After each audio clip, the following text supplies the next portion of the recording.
I'm recording for real this time. You can hear me. But do we want to? I can't answer that.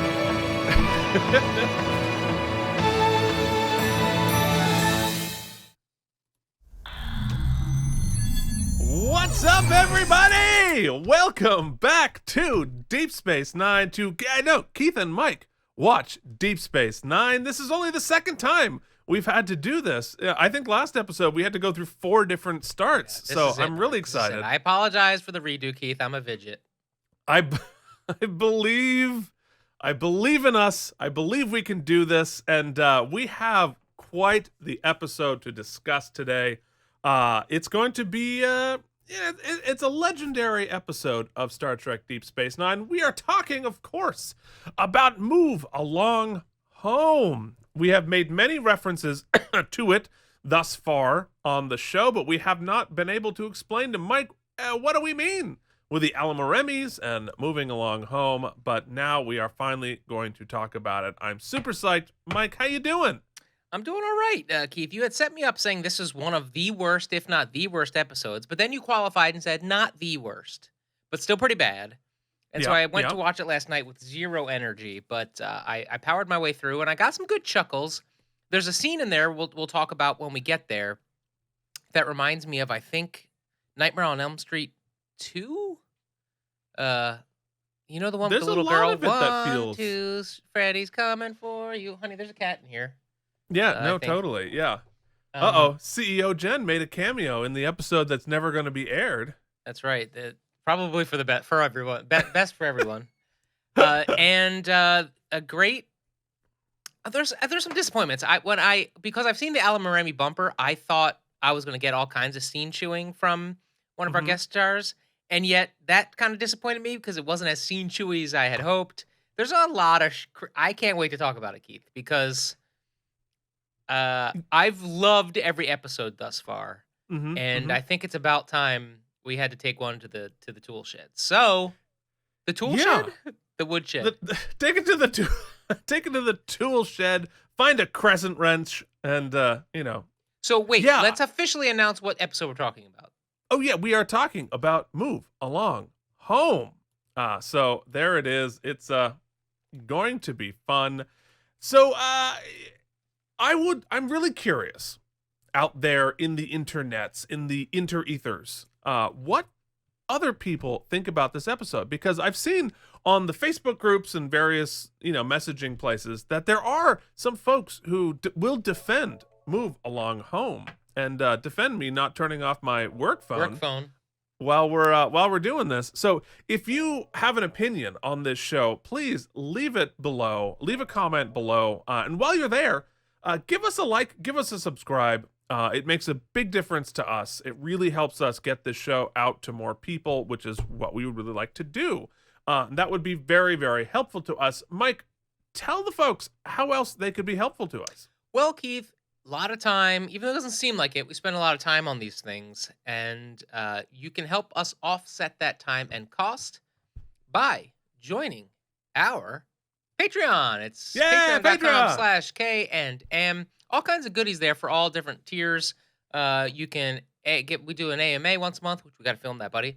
We do watch alongs. We posted one. It's us watching an episode of TNG. There'll be more of those. You can you can slide into our DMs, and we got other goodies coming. We appreciate those, not only those who have subscribed, but those who have sent us really nice messages encouraging us. We appreciate it. We really do. And if we'd like to point out a couple of those by name, Keith? Yes, indeed, including Alan Zimmerman, Jorge Navoa, Cloudlover69, Brian Kaufman, and Casey Clark. But you left out what I think the pinnacle, the true premium bonus that you can get on patreon.com/K&M. And that is, of course, watching Mike watch these episodes live for the very first time.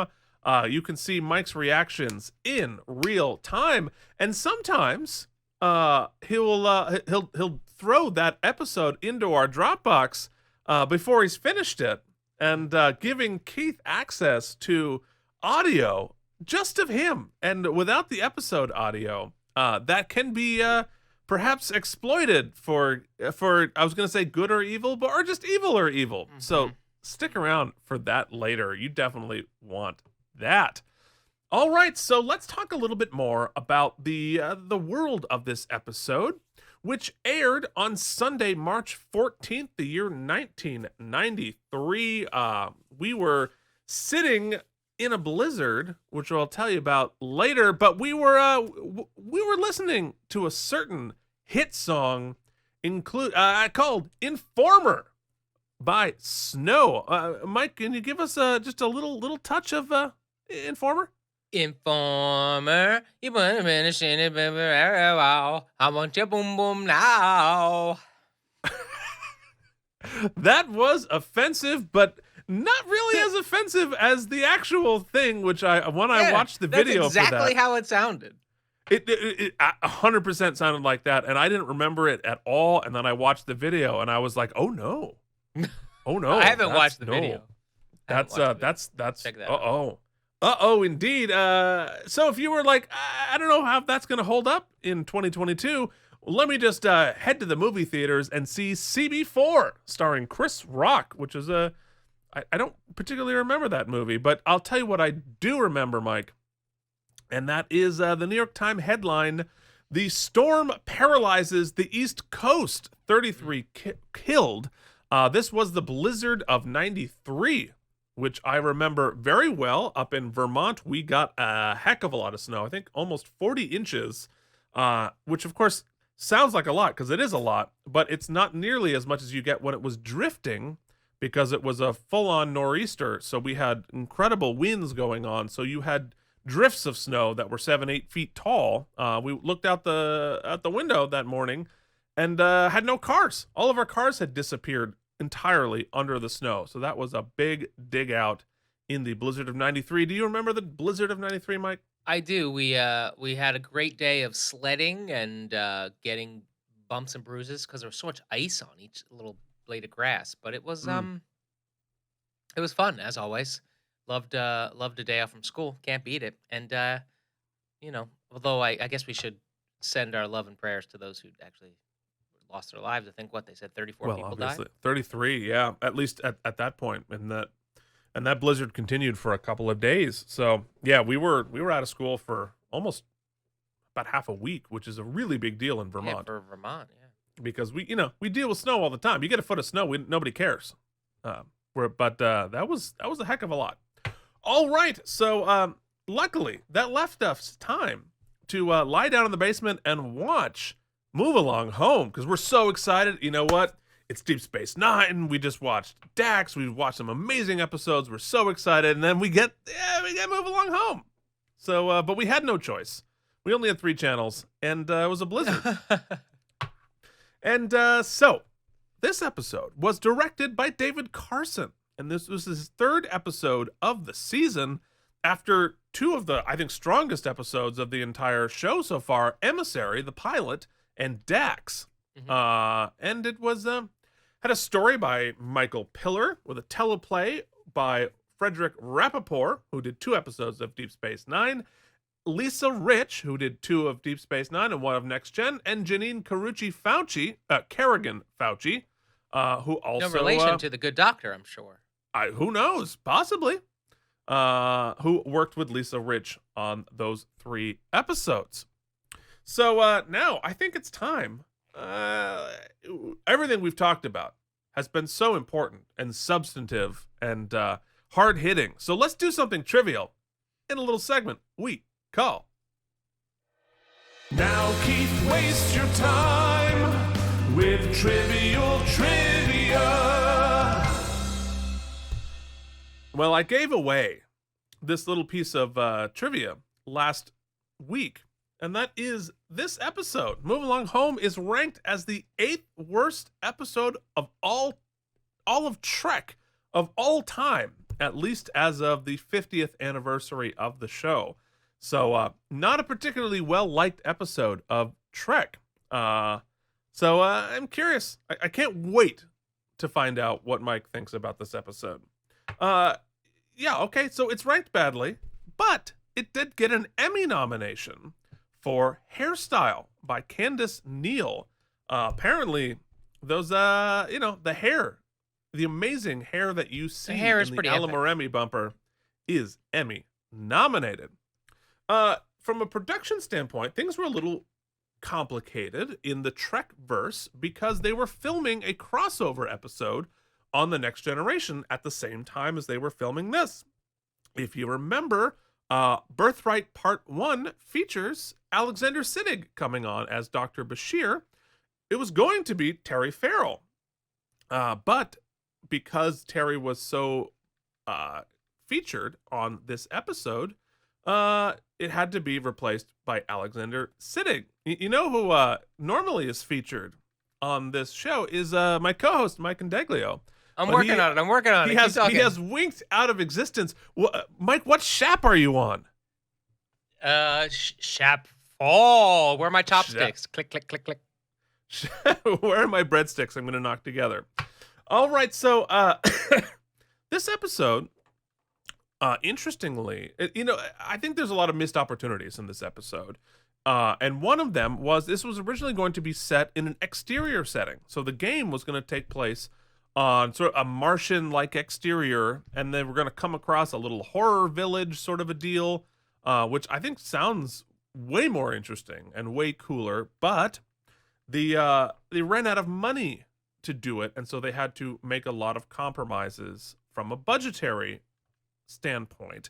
And despite that, this episode actually had the highest budget since the pilot of Deep Space Nine, which is, you understand, because they're being dropped onto all of these shaps and different environments, but it's weird to think that the incredibly high budget for Move Along Home. But, there it is. So this episode features guest starring roles from Joel Brooks as Fallow, who we're going to see lots of, and James Lashley as Lieutenant Primin, who we met last week. So I think it's time to move along home and talk about this episode and hop into the theater. But before we do, guess what? Thanks to Mike's fine work leaving a video on the Dropbox, we now have a new introduction to our episode discussion. I'm going to regret this, aren't I? You sure are. Let's give it a roll.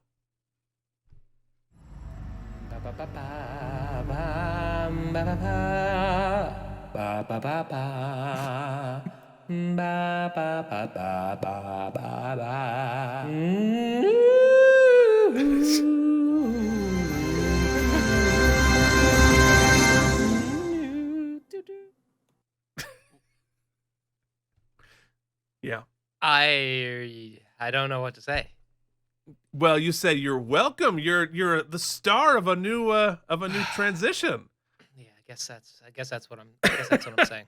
So if you were like, wow, I want more of that, you can find it on patreon.com/K&M and see, Mike doing fine material, like singing along to the theme song, but forgetting to put the original music in there. So there it is, Mike's version of the Deep Space Nine theme song. So let's talk about this episode. What do you say, Mike? I think it's time we jump in. All right. So in our teaser, we begin with Sisko getting dressed in his dress uniform. And we see Jake for the first time in a while. And he's really big on fashion. And we find out, the dude likes Bajoran girls. Yeah, there's not a lot of screens for that first. You got to just stick on this one. All right, we'll stick on this one. I don't really want to talk about Jake and the birds and the bees while he's with him sipping like that. That was a mistake on my part. But regardless, what I like about this little teaser here, aside from Jake's just horrific outfit, and I thought to myself, Keith, as we're talking about the birds and the bees and this kid clearly going through puberty on this space station, do you know what would have ruined me during puberty, Keith? What would that? If I had to wear a skin-tight unisuit tard to middle school, elementary school, when I was like first learning about my hormones, because it leaves nothing to be hidden. Wow. Yeah. No.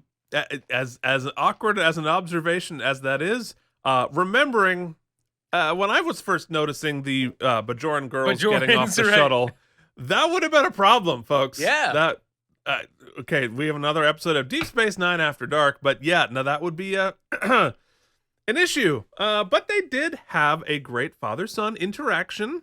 And until Cisco discovers that all Jake knows about women is from Nog, so that's not good news. Based on what we already know about the Ferengis' understanding of the sexes, that's a problem. But I did notice, and is captured in the screenshot here, in the future they have glass straws. So they had anticipated moving on from the wasteful straw. So that's cool. Well, you know what else is cool too, to be serious for a minute. Although I was very serious about that, what I was talking about. But what I thought here was cool is that clearly Ben is very, very busy, and we haven't seen Jake in a while. But they do schedule time to hang out. He's like, he had an exact time. He's like, tomorrow morning over some replicated pancakes, we're gonna have a chitty chat about this. So let's. Yeah, and I think that's a really good thing to point out. Because we're learning how dedicated Cisco is as a father, and how challenging it is to be a single father, to be a single parent, and especially when you have all of that responsibility. His making it important, valuing it, but also the way he's able to navigate that, scheduling specifically, like we're going to talk about this specific thing at this specific time. I think that's from the son's point of view, right? You're prioritizing, you can't always just like do things on the fly, but like, I'm going to actually make this important to talk about. So I like it. I think it's a really good layer in their relationship, and we learn a lot about Cisco himself. So that's cool. Anyway, we find out that he's dressed up to make first contact with a Delta Quadrant species called the Wadi. And they have to get it. There's all of this rigmarole, but remember didn't we already do this though? Like the first contact thing, or wasn't with a specific Delta Quadrant? That was like with a species outside of the quadrant. No. It was definitely the Delta. In fact, I think it was the first contact with the Delta Quadrant species when we sent O'Brien just like, I just go talk to him. It was all chill. Oh, right. Yeah, that was the Hunger Games one, not the Hunger Games. Yeah, exactly. Yeah. So they were like, yeah, O'Brien, just go deal with that. But now it's like everyone's got to be in the dress uniforms. It's big and fancy. So we're not chill this time. And what happens if you forget your suit, Keith? Well, people are going to give you shit about it, and about Bashir's lost dress uniform. And wait for it, Cisco dresses him down. You're welcome, Internet. You are welcome. That's why you sign up for a Patreon. Let me tell you. So yeah, it's sort of a funny little scene here. We see that the dress uniforms. Not okay. Thanks for asking. Not okay.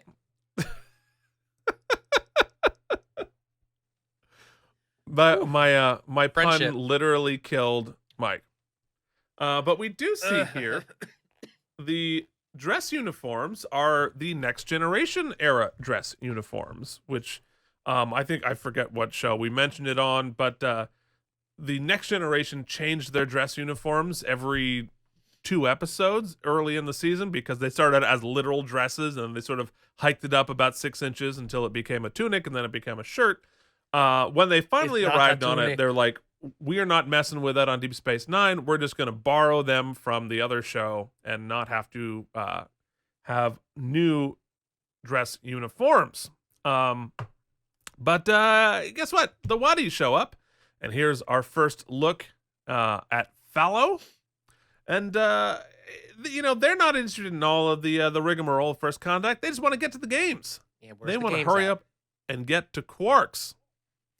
And one of them, I'm hearing myself twice now.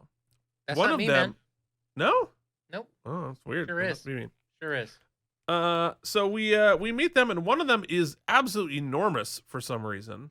I'm not entirely sure why, but we can see some of that Emmy-nominated hair, which apparently they're just coming out of like a monster truck rally or something. I don't know what's going on. Yeah, can they then take the Emmy away for the bad forehead tattoo?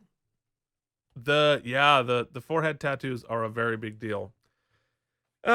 Anyway, the lead Wadi is named Fallon, which will make sense in about 20 years when NBC steals The Tonight Show from Conan and gives it to someone else obsessed with games. So we begin Act 1. They all arrive at Quark's, and he wants to know if they have money. Quark introduces the Wadi to Dabo, and they start out, they only have what looks to be breadsticks to offer. Quark says, nah. Then they offer some juice. It's terrible, but not to worry. They do have a ton of dollar store gems. So there's the breadsticks, and Quark has having none of it. So what are you feeling here about this episode so far, Mike?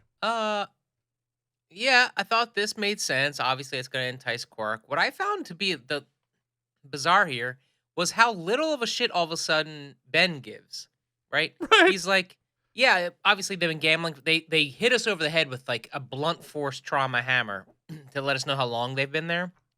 Ben's like yawning. We found they've been gambling for 6 hours. 6 hours, that is a sentence people don't generally say. I know how long we've been here, Ben. I've been here too. But regardless, he just quits and he's like, I'm going home. Take care of them. Something you generally shouldn't trust Nog with. Not Nog. Quark with. Mm-hmm. Or Nog, for that matter.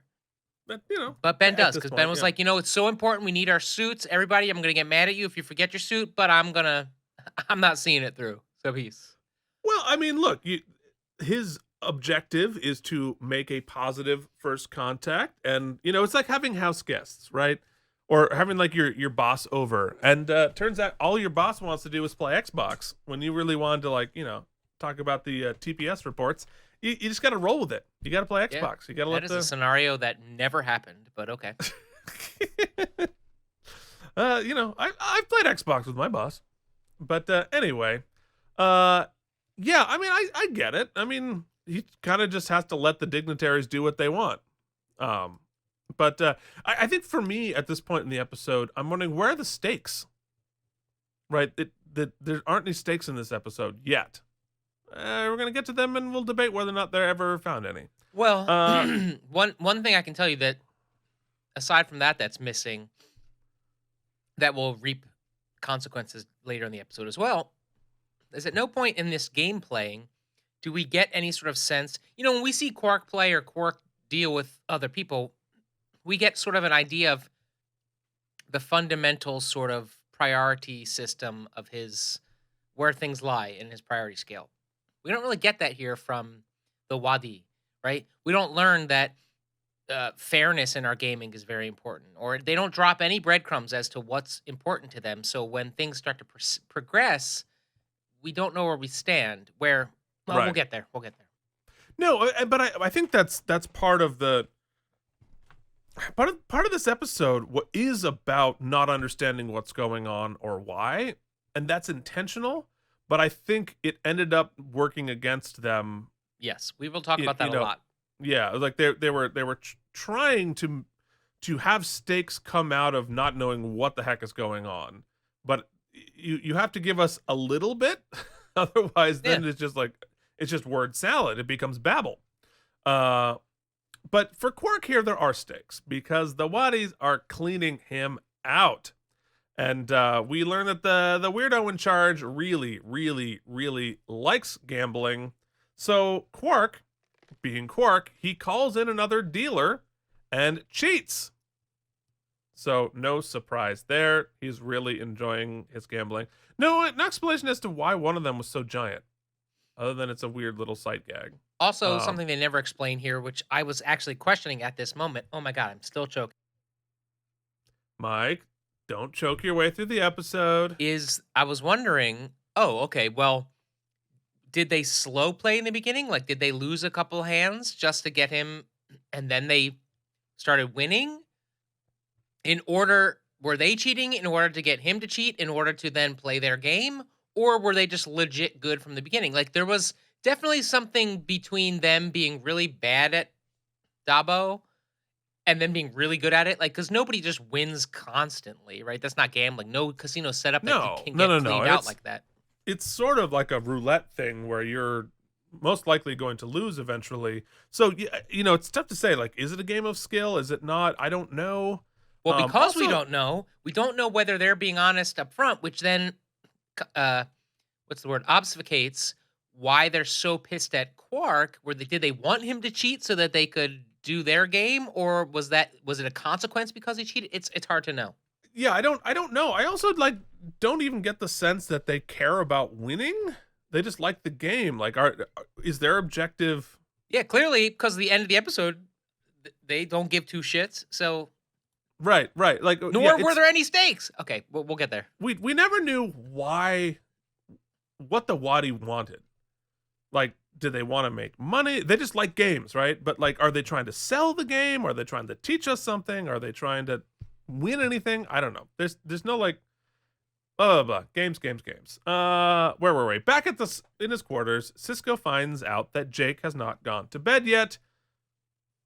And for reasons, I don't know why that scene existed. But because we want to see this awesome jumpsuit again? Yeah, I mean, come on, middle school me. I could have worn that. Actually, what I wore was probably worse than that. But, whatever. I was watching Run Along Home. All right, back at Quark's, the Wadi weirdo discovers that Quark dealer Broik, this is the first time we see Broik by name, has been cheating. Naturally, they confront him, and Quark freaks out.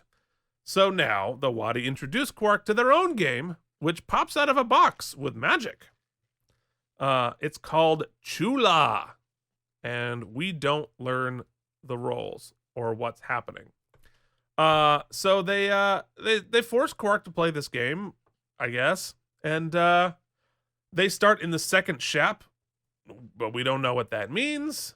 It's all very confusing. Back in his quarters, Sisko is asleep in his space jammies. Oh, hold on. I have another question I'm going to bring up before you go. Okay. Quark usually has his shit together somewhat. So it seemed they tried to play it like he was very threatened by these guys.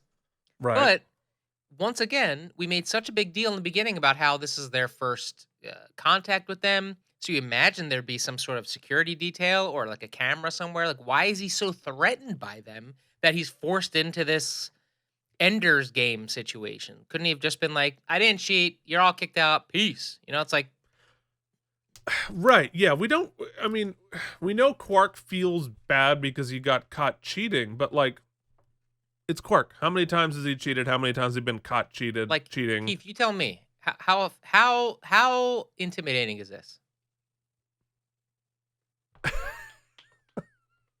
We get a breadsticks. Hold on. Are you freaked out? I don't have any breadsticks. I do have a fidget spinner, which seems just about as scary. Yeah, I don't know. I mean, is that why they had the extra there who was Jula! Super giant? Jula! Yeah, so it's there's going to be a lot of what happens here that is just going to be a mystery. It's going to be a mystery why Quark's reactions to any of this. I mean, the game looks cool. It looks like a super expanded version of 3D chess, which is a Star Trek staple, of course. I don't know why it magically appeared or what the purpose of that was. I mean, actually, you know what? I do. That once we find out how they're operating it, that makes sense. But anyway, let's meet Sisko in his space jammies. And all of a sudden, was there a point to those things he was drinking, like those things in his nightstand, or that was just B-roll?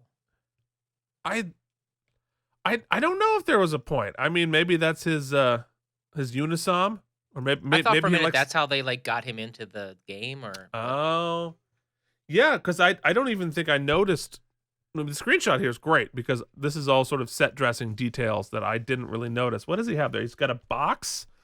He's his diary. Dear diary. Yeah. Kira was mean to me on the promenade. I guess it's his face creams. It's right. I mean, you gotta look good. And he's got 2 boxes of something, and I don't know. Maybe he likes a hot toddy before he goes to bed, Mike. I bet you like a hot toddy. I do. I love a hot toddy. I know. I like them nasty. Yeah, that's true. So anyway, so Cisco wakes up in his uniform, not his space jammies, in what appears to be the set of a community theater production of Joseph and the Amazing Technicolor Dreamcoat. And that is the end of Act 1. Uh-oh. Lots of Where doors. am I? Opening Lots doors. of doors. Oh, it said, close every door to me. We're in Joseph, man. Stay on the right show. All right, guys, now we need a scene where Ben tries one door and it's locked, but then he has to try every other door. That's right. It's very scary. So we're in Act 2 now. The commercial break was, oh my God, I'm on the set of Joseph. He goes through a bunch of purple doors. Finally, one opens, and Jimmy Fallon's there and tells him to move along home. There he is. Move along home. Whatever the hell that means. Laughs at his own joke. He laughs at his own joke, which we're known to do. So the door closes, and we hear Bashir, who is freaking out and leaning against a wall for reasons. I don't quite understand why he's... Now, I'll go back to the screenshot. Like, this is where all the money went. Into this very elaborate set, which somehow looks cool and cheap at the same time. Like, yeah, well, because it looks like they want us to think the floors may be graded, but it's just looks like gobos, or I don't know. I mean, the design is sort of interesting, but it's even in low definition, and when they eventually finally upconvert this, it's going to be worse. It's so clearly just plywood. Everything's just just like painted plywood. And I know they had budget issues, that kind of stuff, but I don't. And also, like, you never see it, right? This is like the one shot where you actually see the height that they are able to do and the depth, because they're basically just going around and showing the same door over and over and over again and trying to redress it. So I don't know what's going on with Bashir here. He says, like, oh, I thought I was having a dream and I was going to wake myself up, but to do this, I'm going to flail with my eyes closed on the wall and scream. I don't quite understand the choice there. But Dax and Kira show up, and Kira's figured pissed. Kira is pissed. Like, Pilot Kira is back. Pilot Kira is back. Yeah, and that's another thing with this was probably all in the stage directions, but like all the characters are acting weirdly. Like, Bashir's acting like a lunatic. Kira's like flipping out for no reason. Which, yeah, I'm going to give a lot of grace to the cast this episode, because I feel like they were handed such a heavy lift. Like, we'll get to it. Yeah, it's not good. I mean, she's inconvenienced, but like, none of them indicate that they're like enjoying this experience, but she's pissed at them because you Federations are so willing to play games. I'm a Bajoran. I don't play games. I'm like, whoa, relax. And the outlandish ways the characters are behaving within the game lowers the stakes, because I'm not even sure they're even the real versions of them, right? If our characters behaved like real people and be like, all right, hold on, let's figure this out, let's work through this logically, then it becomes a much more interesting thing, because it's weird on top of weird. It's a hat on a hat, right? Yeah, and I don't even think they intended for that. But anyway, they do figure out that it's a game and that their communicators still work. So that's handy. Yes, which was the first time it told me that was them inside a physical space. Right. It was this is real because the communicators are working. But then here are my questions, Keith, and these questions will continue. But here are my big questions here. Okay, the communicators are working. They're devising a plan to make it through this maze. Yet on the outside, Quark's rolling dice, and there's all this like intended risk. And I'm like, okay, who has agency here? Does Quark have the agency? Does the cast have the agency? Because if the cast doesn't have any agency in the game, what's the point of us following them around? Or if they have the agency and they can figure out these riddles, as we're going to come to see, quote unquote, hard quote on riddles, because none of the obstacles they are given to face are remotely challenging, interesting, complicated, or worth anything. But no. What do the roles have to do with it? Well, I think that Quark's roles are determining which riddles they're getting and how difficult they are. But then he also gets a verbal choice, which is choose easy route or hard route. Right. So Quark, either by direct choice or by rolling, is setting up the particular obstacles of the game. And then the agency, that's the agency Quark has, and the agency that our heroes have are how they're navigating these challenges that come up. Or, Keith, instead of giving us any of the rules, how about we just show a close-up of the dice each time, but not tell you what they determine? Well, but I also think, like, again, I'm trying to envision what the well-executed version of this is, right? And there is a version in which it's interesting and cool that Quark doesn't know what's happening, and like that there are real stakes and it's really scary. You don't know the rules of the game, and he doesn't. You know, I'm rolling the dice. I don't know if a 3 is good or a 3 is bad. Like, I don't know. Like, there's a way to execute that. This is not it, clearly. Well, I mean, there's also a way to say that there's probably a story to be told that once Quark learns that his friends, his colleagues are inside the game, he has to reassess his strategy. He has to reassess risk reward. And he sort of does that because Odo's there, as we're going to get to. But at the same time, he also then goes on this huge monologue about how he knows he studied games his whole life, but like that doesn't change his behavior or action. Like, it's just a lot of shit that never comes together. Well, no, it's also inconsistent, right? Because like Quark is freaked out and concerned for his friends, then very much not, then Quark's bouncing back and forth like a ping pong ball, and you know I don't know what story they're trying to tell. Yeah, and also Quark would never, or maybe, I mean, obviously he does, but it doesn't seem consistent with the character or with his history of gaming or with his whole monologue of risk reward and strategy. Would he get down and beg for mercy, like grovel for mercy, and then have it? And then it seems like everything at least they've said up to that point, the Wadi would never abide by that. That whole thing is bizarre. It's a mess. Anyway, we're going to continue this mess with Jake showing up at Odo's office and saying his father is missing. The computer says that he's not on the station, which is kind of a big deal. But Odo, instead of really freaking out about that, like he should, he teases Jake about girls. And I think Sir Lofton gives a very believable performance of being embarrassed. I said that in my watch along. I think this is the best acting beat in the episode. I think so too. And it's certainly like it's Jake's best. I think it's Jake's best moment of the series thus far. Just the incredibly believable performance we're getting here. Yeah, I would go as far as to say, and this is a guess, is that they did a bunch of takes, and who plays Odo again? What's his name?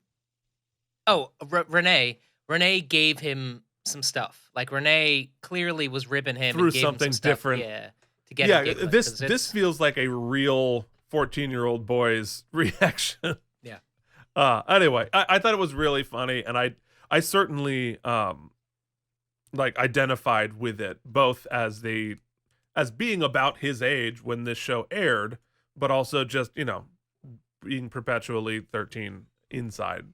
So Odo does finally realize, like, oh, we should probably know where our captain is. He goes to ops and discovers security specialist Primin is now an oblivious dum-dum, not concerned at all of the entire senior staff not showing up for work. He's like, doop, doop, doop, doop. Nothing to see here. What is my job here? Oh, wait, I am the security specialist from the Federation coming here and not paying any attention. Everything we earned from the last episode where they became like colleagues and buddies and for pals, all gone. And also, like, earning Primin's competency, where he figured out the gizmo or whatever. Like, no, he's a utter dum-dum. You know, and that's a theme throughout this entire episode. It's every character on the show lost 30 IQ points for this. Like every character, top to bottom. You've got Bashir freaking out for no reason, flailing against the wall. You've got Kira losing their shit.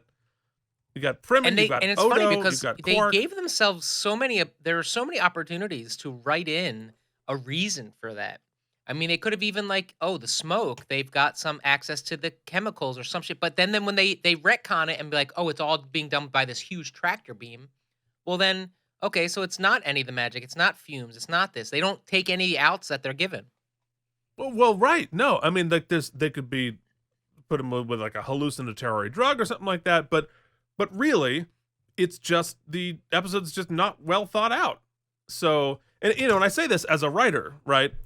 If I can't come up with good solutions, good ways to trap my characters, because if you're running suspense, right? A little divergence here. Because I've written a couple of suspense novels, and the hardest thing about building suspense is trapping your characters who are smart.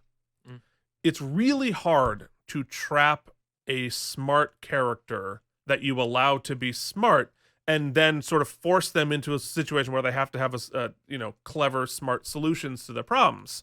And if you get really stuck, right, and I can't figure out how do I get them into peril if they're smart enough to avoid it, well, the crutch there is to make your character dumber, right? Yeah. Make your character act out of character. Remember those questions, Keith, when we're talking about suspense, because I'm going to throw in one thing as an avid horror reader, not a writer per se, but I'm an avid reader. One of the things that makes horror work for me, and this goes in film or on the page, is clearly established rules. Rules for our big bad, rules for the universe we're in. And as this episode is going to maybe dip its toe into the horror vibe for a couple beats, sort of, and then abandon it. Let's see if we can find some rules. Yeah, let's see if we can find some rules. Anyway, back at Quark's. So Odo and Primin are like, we should probably look into this. Because, like, it's just mullets from here, there, everywhere. Mullets here, there, everywhere. It's funny they didn't just grab a bunch of professional wrestlers from the time if they wanted to make them huge and have mullets. So he asked Quark what to risk on this level of the game. What are you going to risk on this shap? Quark, of course, doesn't know the rules, or how much to wager, and the Wadi bang stick together until he rolls the dice. Guys, what should we make the rules of this game? Well, I got a better idea. Why don't we just give the guy a line, and he can say, the rule is you're not allowed to know the rules, and then we don't have to friggin' worry about it. That's right. Yeah, well, there's a little bit of Lost here, where it's like, it's fine for your characters to not know the rules, but you, as the writer, you do have to know what the rules are. You can't just be like, both have no idea what's going on. The only thing that is firmly established is you got to bang the chopsticks. You got to bang the chopsticks together, and that will make, Quark do what you want him to do. Anyway, so we find out that our heroes are going to have to face the Chandra. And the Wadi explained that folks have to learn the game as it happins. Well, we'll talk about that. So on the game board, I don't know what the Chandra. Nobody knows. So he blows on the dice because sure, and there's a little D&D dice, and you can see actually that's a good screenshot how they built this. It's just a glass backlit and hand painted each of these little things onto glass. So somebody has a lot of work. Yeah. Hand painting those things. And looks like they shaved off the ends of some 4-sided die if you're a D&D person. And all right. So I mean there's a lot of cool design here. It's like the game designer was cool. He has a little touchpad there running the game. All right, so here we are back on the game board. Sisko hears the siren strains of the Allamaraine song.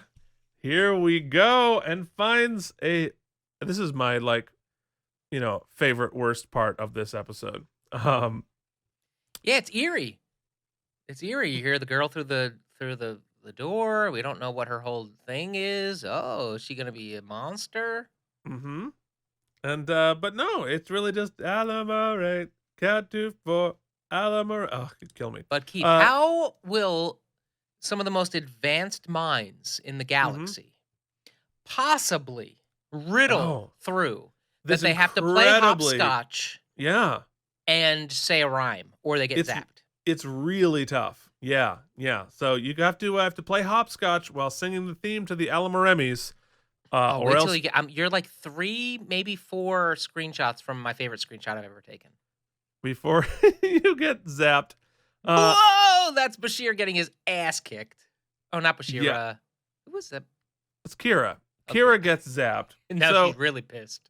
So Kira, whose IQ has dropped like 40 points, not 20 points, just like, haha, that girl can do it. There's no trick here. I'm just going to march right through. Gah, they're so dumb for a while. But eventually, Dax realizes you have to do the song and the choreography if they're going to get cast in Joseph and the Amazing Technicolor Dreamcoat. That is a hell of a riddle, buddy. Oh, woof. And they go through all this. Avery Brooks tries to win the singing contest when everyone else just looks embarrassed. It's like they could have done a take where they all like do it in the correct rhythm. I was really disappointed by their lack of, especially Avery Brooks, his complete lack of any sort of rhythm. That's an amazing screenshot.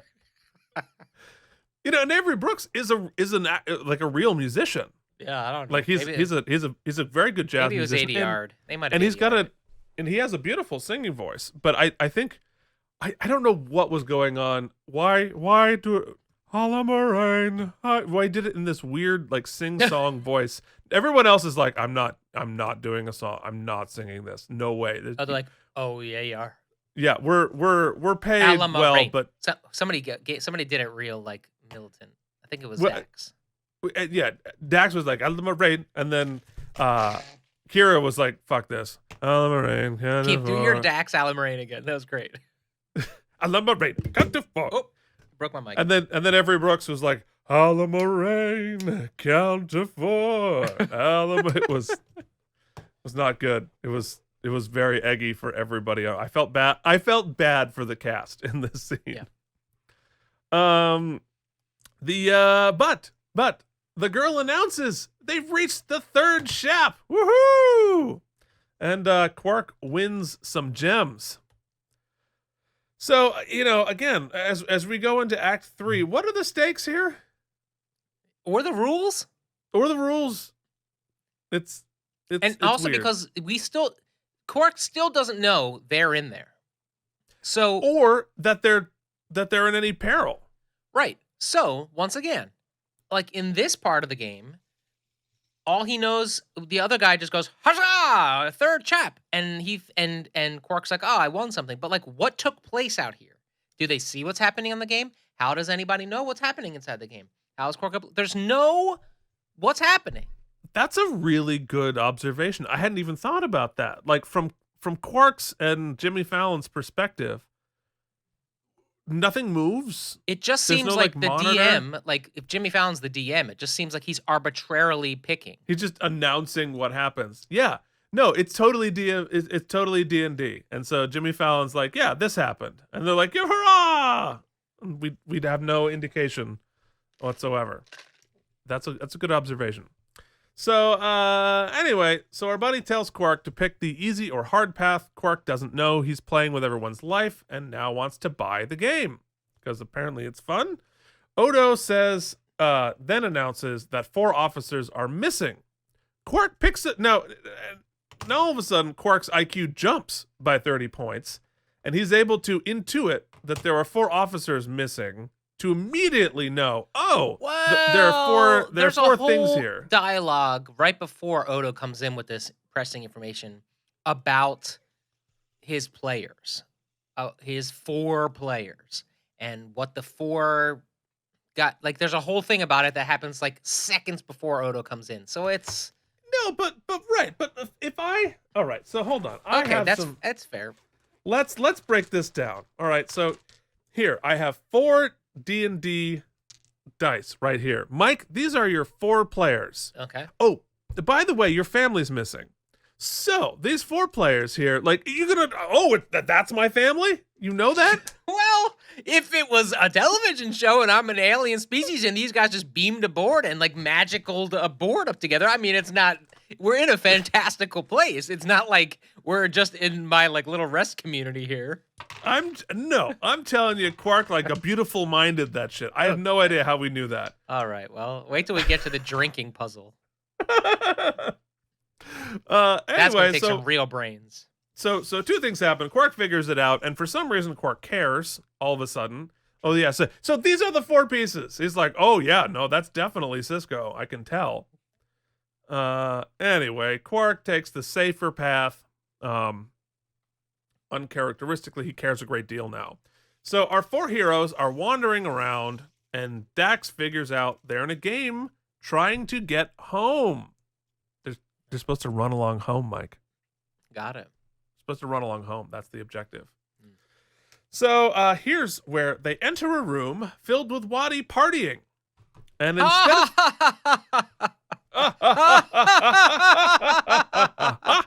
have a drink. Oh, it's going to be a long episode. Gonna be. We're already an hour in. I know, right? So instead of thinking or behaving like a logical adult, Kira freaks out again. I mean, mad. Why are you guys laughing? How dare you? I hate this. You're not able to. You should not be drinking Orangina. No, it's Sunny D, buddy. Sunny D. Yeah, no, that's totally better. So then the room, of course, fills with gas, and everybody is drinking except. Oh, that's right. Kira throws a plate. She's like freaking out, screaming at the NPCs for like no reason whatsoever. Wait, did I miss? I need clearance. Maybe I missed something early on. So the room fills with poison, and every character and the DM all offer them a drink. Right. And Avery's like, "Don't drink it." What was the context clue? Like, what's the challenge here? I mean, clearly they're like, all right, here's the solution to the puzzle, everybody. Is it like reverse psychology? They're like, oh, definitely don't drink it because it's clearly poison because the gas is trying to kill us. So clearly the thing is trying to kill us too. But then like Bashir, it's funny. It's a little Easter egg because they're like, oh, you figured out this crazy riddle when he figures out that the juice is the antidote. And he's like, nah, I was dying. So I figured I'd just drink it anyway. Like, what is the challenge? I know. Well, and that's the thing, right? I think the idea is supposed to be it's reverse psychology, right? I'm going to give you the answer, but you don't trust me, so you're going to assume it's not that. But up until this point, right? These people know they're in this weird Joseph set, but where's the peril about hopscotch? Right? If something dangerous or ominous had happened to them thus far, but it's at this point, it's just like a kid's game. Like, why are they like so distrustful or so angry? Because there's nothing dangerous. I mean, they about got zapped, but I guess, I guess they bump into a force field all the time. Yeah, the peril part, I guess, didn't bother me as much as like, okay, we are playing this game that's never been played before. This crazy from a new species we've never met. This game of life and death, and the riddles are say a nursery rhyme while playing hopscotch and drink a drink. Like, drink some Sunny D. Just drink the drink. As I pronounced it to you, trippingly on the tongue. Yeah, it's very weird. They do figure it out, and Bashir realizes, of course, that drinking is the solution to all of life's problems. And we see, apparently, Cisco drinks like Trump. And the fact that they want to pat him on the back and be like, well, we had two choices. Don't drink it and drink it. When we didn't drink it, we choked to death. But then you somehow figured out. Somehow made the bold choice to do the only other thing you could do. Yeah, it's weird. The Waddy, of course, all stop laughing and backhand clap them into Shap 4 and disappear. They're all so proud of them. Way to drink that Sunny D. That backhand clap. Which is an interesting little detail, because I get it, because why would we all clap exactly the same way, despite having exactly the same hands? And we're actually going to see this. This is how Bajorans clap. But I don't think we know that yet. Anyway, here we are with our big giant set where we spent all of our money. They go into this other room. And back at Quark's, Jimmy Fallon yells, Allamaraine! Again. And Quark is psyched. So now you know what Allamaraine means, Mike. Do I? It means you go to the next shaft, or it means like congrats. Yeah, it means congrats. You have moved on to the next shap. It's we all just want to move on to the next shap. So back here, Odo and Primin are searching for our heroes, and Primin finds a bipolar current. Not sure what that means, but it is related to transporter technology. And against Primin's wishes, Odo transports onto the Wadi ship. So that is it's so funny. Like the transporter effect, I've seen it a million times, but when you screenshot it, it looks great. Yeah, it holds up really, really well. Good job, 1993 special effects. So Odo's here on the Wadi ship. He opens a door filled with light and wildly overacts. Then he just beams into that beams him into the game. I was confused as to why it sent him. Yeah, so I mean, obviously, who the fuck knows what's going on? But he walks through into the light, and it beams him back to Quark's. I would have thought it would beam him into the game. You would think, right?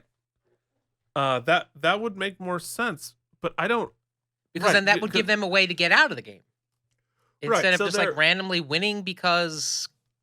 Well, so if we're to believe, I think we're supposed to like learn here that the way they're putting them in the game is, as opposed to putting them into like a holodeck, which would be the way to do this, they're using transporter tech. They're sort of putting them in the transporter buffer, and that's where they are while they're doing all of this. I think that's the way it's happening. But again, why would Odo go from straight to Quark's there through that? It doesn't make any sense. Well, it's a bipolar current. This opened another portal, Keith, if you will, in my imagination, that was satisfying until it wasn't. When I was like, okay, maybe neither the stakes or the agency Quark has or the agency they have in the game makes any difference. Maybe that's not the point of the episode. Like the point of the episode is going to be about something else. Like the moral point will be about something else, and the resolution, the real puzzling, is going to be once again Odo and the Dum security officer, now Dum figuring out how to rescue them, but or not. Right. Yeah, and that goes nowhere and does nothing. Yeah. I thought it was a shot. The moral thing I think is right, that this episode would have been saved if there was some sort of lesson about morality we were supposed to learn through this. But there's no lesson at all. I have a pitch at the end. Okay. Of like maybe two things that I think they think we learned. They were trying to say? Yeah, but we'll get there. Okay. Anyway, he's beamed back to Quark. Quark picks the safer path again and rolls the dice. It's an unfortunate roll. Ooh, whatever that means. And on Shap 4, our heroes hear some noise, and then the deadlights hover in front of them. Now I'm thinking, oh, wait, it's Pennywise. Now that would be fun. Now that sounds exciting. But it's not. Jimmy Fallon moves Bashir's avatar, and the deadlights disappear him. But he's not dead. They just send him downstairs? I don't know. But again, like, this was a little scary. Like, the whole deadlights of it all. But, like, what did it mean? Why? I don't know. So Odo is pissed at Quark. Is pissed, but Quark has started to figure out the game, I guess. He discovers a shortcut and asks Odo to trust him. And then Jimmy says they need to sacrifice one so that two may live. All right, so like I'm really starting to lose the plot now. Well, because these two things are completely at odds with one another. You have in 1 second Odo giving the speech, which seems like the close of a practice episode. Like, oh, this is the thesis statement. Quark's going to save the day because he's been a gambler his whole life, and we're going to let Quark be the hero because blah, blah, blah, blah. Oh, so Quark's not learning a lesson. He's the hero. Okay, cool. Right. Next beat. I can't do it. I beg you not to make me do like none of those things are cohesive. But also, like, all right, so like we're setting up the choice, the needs of the many outweigh the needs of the few. One of them has to die so the other two can be saved, right? What was disappearing Bashir about? Yeah, like, or then they give Odo an out already. He's like, I don't even know which pieces are who, so he can't even make an informed decision. So, right. But with Quark, he's being asked to choose out of the three. Which of the three should I sacrifice? Right. Right. The Bashir thing is entirely separate. They deadlights Bashir tied to nothing. I think that was based on the unfortunate roll. The unfortunate roll, and then so the unfortunate new part sacrifice of the is because of the shortcut. I felt like the shortcut, because you took the shortcut, there's a price to pay. There's like a toll for the shortcut.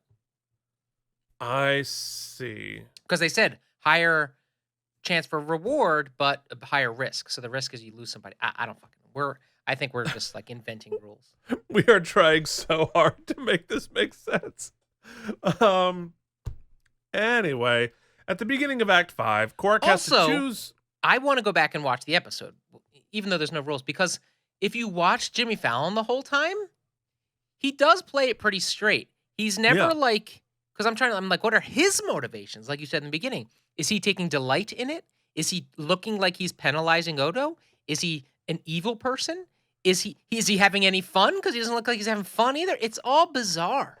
Like what does he want?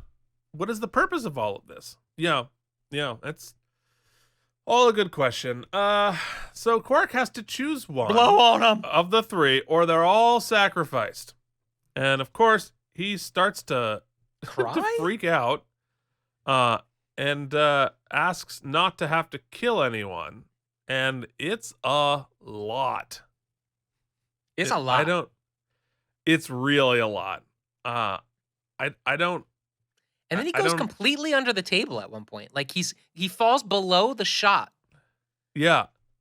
Like he really goes nuts. And then Jimmy Fallon's just like, okay. He's okay, but it doesn't accomplish anything. So just like, okay, we'll just pick one at random.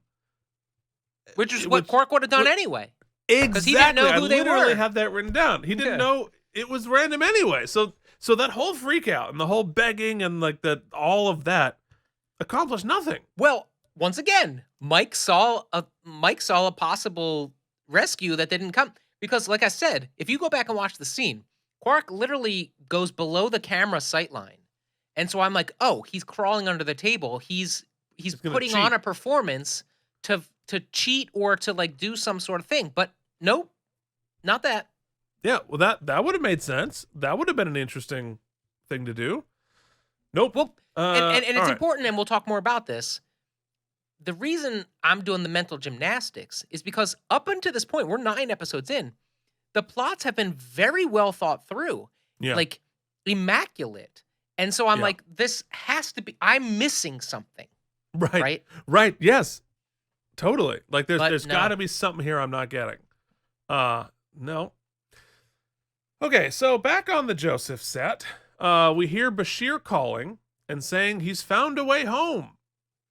And which makes no sense because he's been in the game. The only thing I know for sure is that he's been disappeared. He's supposed to be dead. He's been well, because it's obviously not Bashir. It's a trap of some sort. Kind of, but then he's there. Well, he's sort of there. I don't know. So Dax. We got to push through. And this could have been a 7-minute episode. We could have really like, could have. I don't know.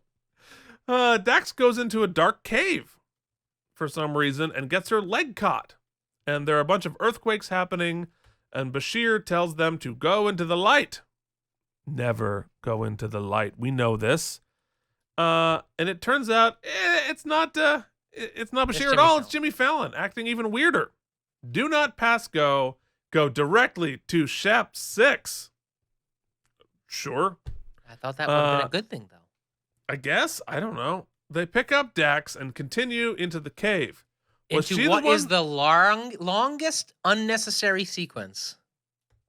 And right, so they got this huge cave thing. So when Dax got caught in the thingy, was she the one that was sacrificed? What's happening? I guess that's what was my read. Yeah.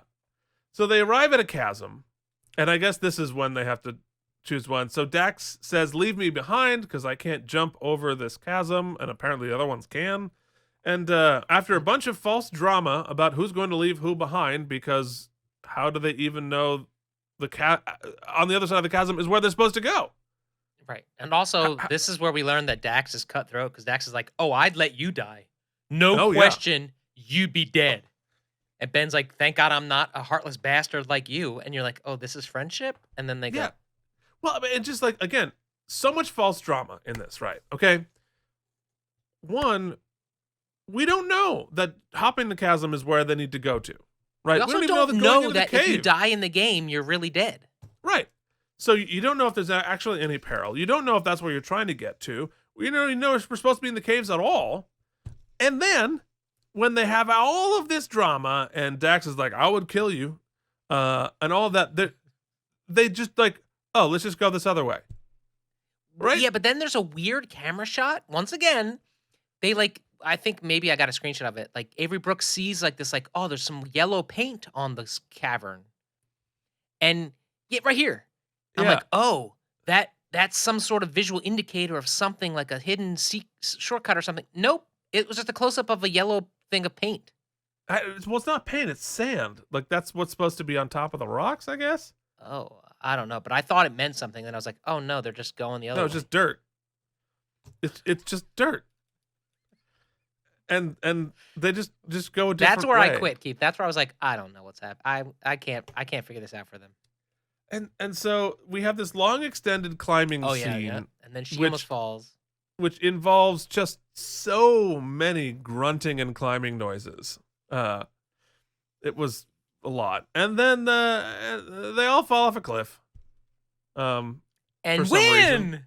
And they arrive safely back at Quark's. And turns out there's no danger at all. It was just a game. And but did they win or lose? No, they lost. Because they died. Because everybody died. But Quark said, "I win." I think Quark was confused. Then I was like, "Oh, are they going to say they won because they didn't sacrifice a character because they saved?" Because the only sort of moral beat here is that Captain Ben was like, "I ain't going to let everybody go." No, Mike. They needed to move along home, and even though they moved along home, they didn't move along home the right way. I guess. And Quark is. This is when I was like, "Wait, what?" Avery Brooks's face is all of our faces at this point. Like, what the hell is happening? And then Keith Stone's like, "Yeah, that was fun, right, guys?" Yeah. So Quark is forced to confess to cheating, which I guess caused them to do the game, maybe? Or were they planning to all along? What exactly happened here? Yeah, so we... the best part of the episode, Keith, is the tag when Quark chases him off to try to sell him, license the game. Yeah, he wants to license the game. And of all people, they cut to a close-up of Kira, who's like, "Oh, Quark. Oh, Quark." And she's not, that would never be her. She's pissed off, but not anymore. She's not pissed off. Now she's like, "Oh, that scamp." No, and then the music swells triumphantly and the credits roll. So that's what happened. I think. Maybe. We talked for as long as the episode. We verbally dissected that episode. Than the episode. And guess what? It took that long to try to make sense of something that is nonsensical.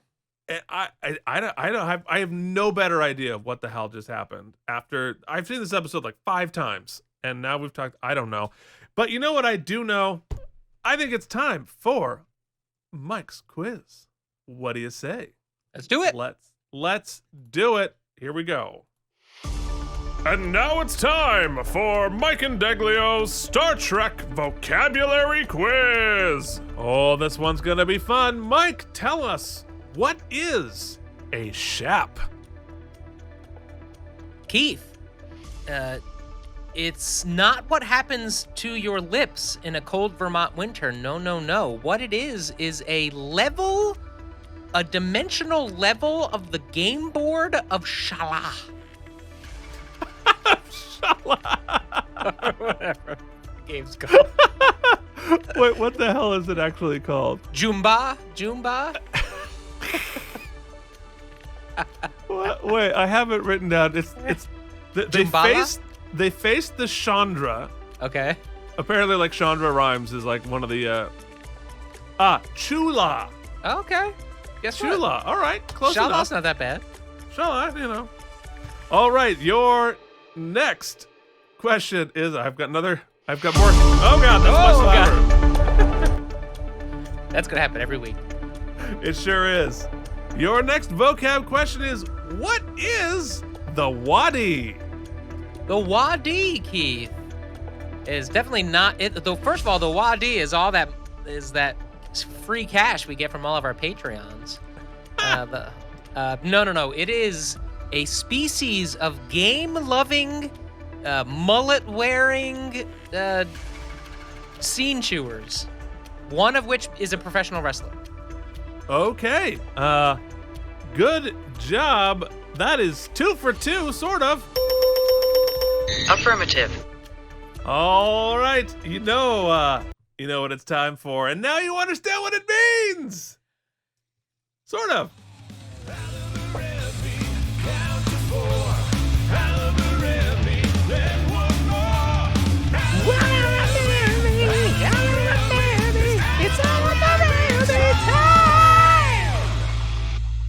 Oh, see, isn't it so satisfying now that you know what that means? 100%.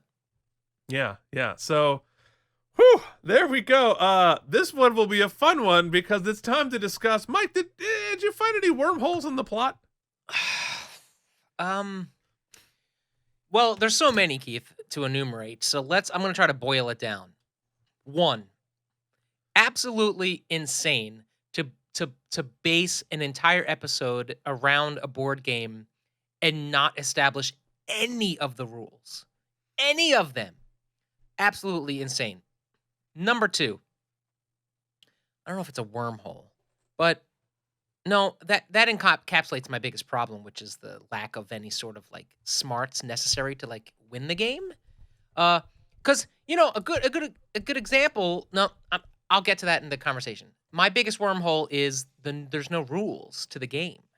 That feels like a wormhole to me. Also, the biggest thing too is like the tractor beam thing, and then it beams Odo to quarks, which doesn't seem to make any sense. Are we to infer that means they beamed all those guys out of the ship? Is that maybe it was showing that there was a transfer between the ships? I don't know. Those are my two big sort of like, not that answers would have helped, but I'm gonna use that. Well, here's the way I'm thinking about it, right? In order to have a hole in something, there has to be a something, right? Swiss cheese is cheese with holes in it, but there's cheese there. This is just hole. There's just hole, no cheese, because there are 5 elements if you're gonna be a reporter, right? Who, what, where, when, and why. Okay. We know who. We know when, but what, where, and why, none of it. I don't know what happened. I don't know where it happened. I don't know why it happened.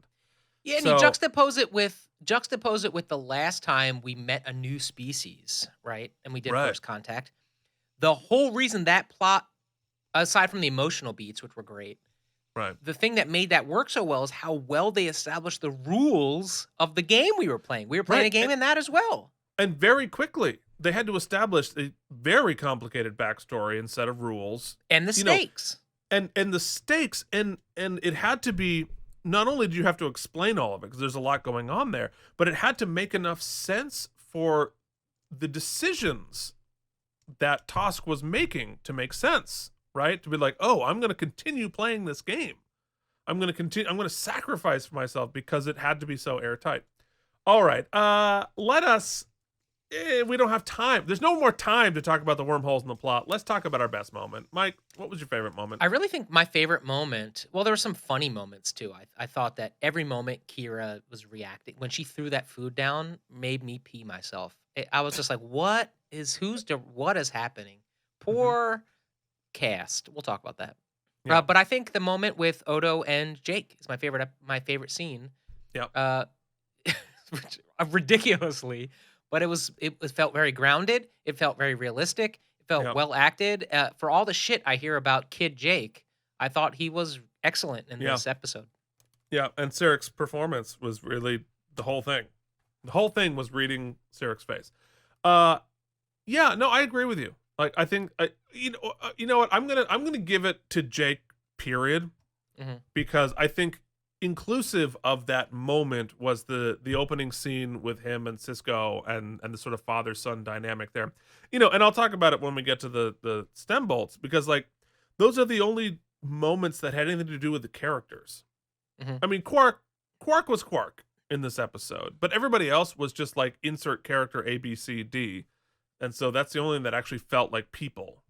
What I also liked about the Jake moment, since we're there, is I think there was like we were supposed to learn something about Cisco and Kira, even though we kind of already knew it, so nothing was learned. But I'll talk about that later. What I learned about Jake here was, even though they set him up as just like a typical kid going through puberty and all these, and he's got friends that his parents don't agree with and all these things. What did we learn about him here?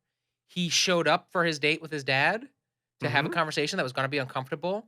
When he recognized that his dad wasn't on time, he found it odd, and he went and did the right thing. He went and talked to the security officer. He's responsible. He's got a leadership type brain, a responsible brain. We learned a lot about Jake's character in this episode. That's true. Like, Jake is the MVP of this episode. If he hadn't stepped up to try to, like, what's going on here, they'd still be like, oh, they got drunk at the thing, so our entire senior staff is gone. Who cares? Nobody. And would that have mattered, though, Keith? Once again, talk about stakes. Would it have mattered? No, none of it would have mattered. But want to know what does matter? It is time for us to assign this famous episode an amount of self-sealing stem bolts. Well, if an episode could ever use self-sealing stem bolts, Keith, it's this one, because it does not hold together. You could make the argument, and I'm sure somebody in the writer's room would make the argument, that this is an episode about Quark coming to terms with his gambling, or with his valuing economic gain over his colleagues, or maybe, but he doesn't learn any lessons, so he doesn't seem to give a shit at the end. So I would argue that that's not true. You could argue that it's about overcoming the obstacles that the game set up. I mean, it seemed like the crew on the board inside the game had some sort of agency in overcoming these riddles, but it seems weird. Like, the riddles weren't very hard. I would say that the only sort of moral victory, the most Star Trek-y type of thing that happens, is that Ben does what he's supposed to do, Kira does what she's supposed to do, and says, no, we're not, no man left behind, regardless. Right. So we learned something. I guess you can make the argument something is learned there, although you would expect absolutely nothing less of Ben there. Right? If they left, left Dax behind, you'd be like, that doesn't fit. So that doesn't hold up any scrutiny. So it's not, our characters didn't grow. And the biggest disappointment for me here, aside from the lack of stakes, aside from the lack of peril, as we've enumerated constantly over the past hour and a half, my biggest problem is this. What is Keith constantly saying to Mike about why he loves Star Trek? And Mike is starting to agree 9 episodes in. It's competent people using their intellect. Yes, there's technobabble. Yes, there's gadgets, but they're using their teamwork and their smarts to overcome challenges. And here is a freaking game, right? Where they're put into this situation that is unknown to them.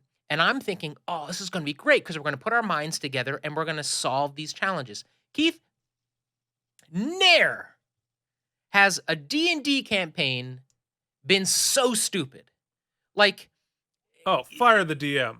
Can you imagine if you went to a game and they're like, oh, you know what? I guess I should roll for freaking my hopping abilities because I got it. The solution is do hopscotch. Well, you know what? You know what this is?